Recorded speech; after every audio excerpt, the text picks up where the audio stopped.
Mga bossing ko, nandito nga po pala tayo sa vegan market para matikman natin ang mga delicacy nila ng mga kakanin. Tulad ng mga ganito mga bossing ko. Yan, marami pang iba mga bossing. Bossing, ano yung mga binibenta nyo dito? Ito sir, Bolero, ito yung pinaka bestseller namin sir. Kasi yung story nito about sa unang gumawa is Bolero kasi siya. Kay si Kuya Rolls. Okay, Bolero pala eh. So ito yung pinaka signature ng moms dito sa vegan. Sa vegan lang to ma'am.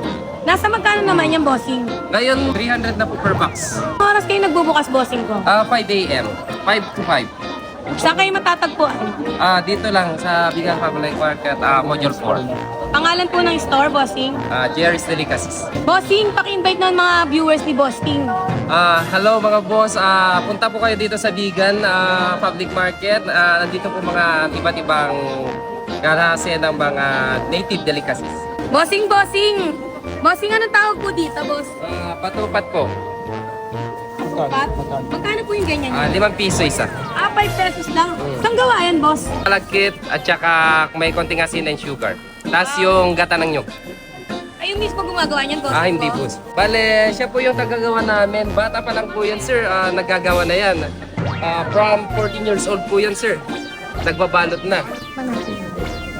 Mga bossing ko, tikman natin yung... Tama ba, bossing, patupat? Patupat. Okay, mga bossing ko, try na natin to.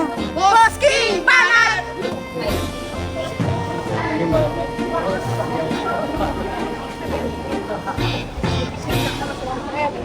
Marap. Sobrang lapit niya, bossing ko. Tama nga si bossing. Sakto lang yung lahat niya. Hindi siya sobrang tamis. May konting alat. May kurot ng alat. Harap.